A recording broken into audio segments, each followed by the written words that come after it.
साईं बाबा, जिन्हें शिरडी वाले साईं बाबा के नाम से भी जाना जाता है, एक भारतीय गुरु, योगी और फकीर थे, जिन्हें उनके भक्तों द्वारा संत, फकीर और अवतार माना जाता है।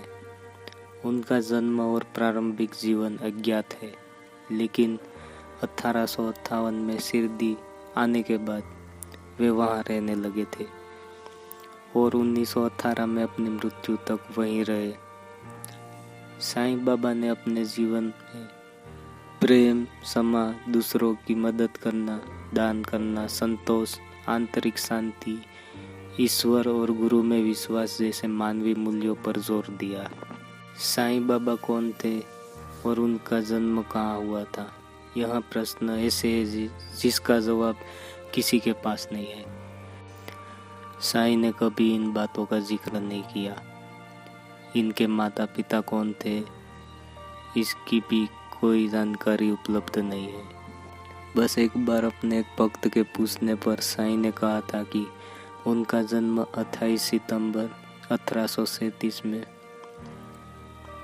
हुआ था, इसलिए हर साल 18 सितंबर को साईं का जन्मोत्सव मनाया जाता है।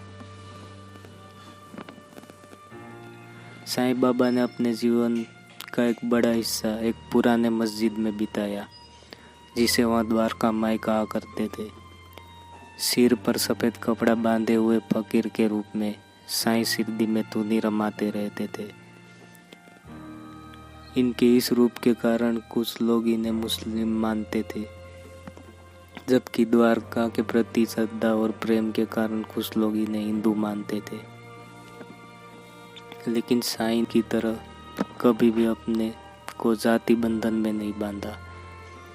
हिंदू हो या मुसलमान, साईं ने सभी के प्रति सम्मान भाव रखा और कभी इस बात का उल्लेख नहीं किया कि वह किस जाति के हैं।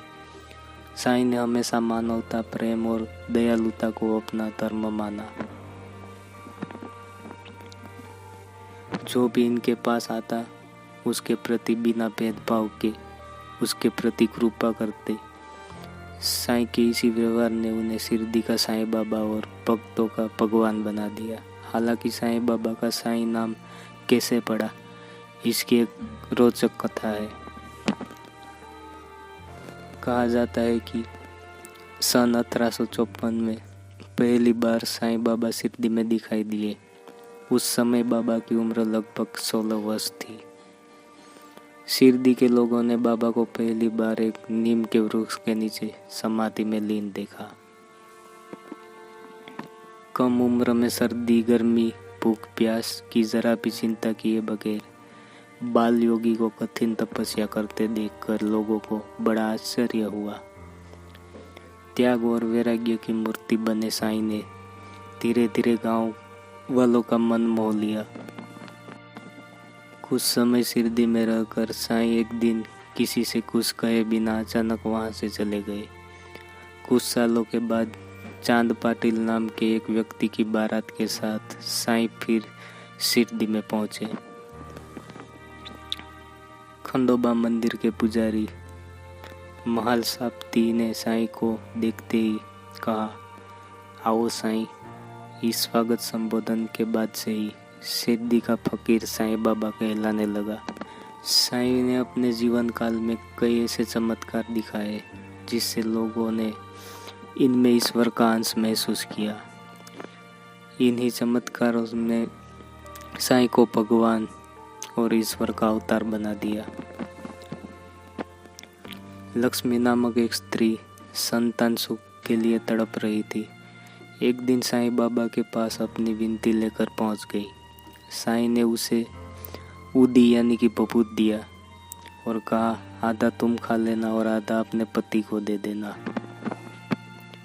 लक्ष्मी ने ऐसा ही किया। निश्चित समय पर लक्ष्मी गर्भवती हुई।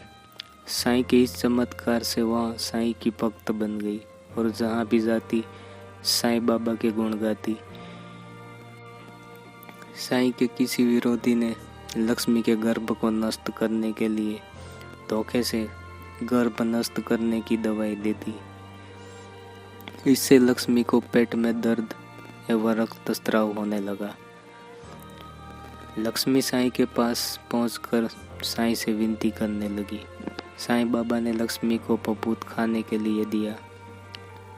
पपूत खाते ही लक्ष्मी का रक्तस्राव रुक गया और लक्ष्मी को सही समय पर संतान सुख प्राप्त हुआ।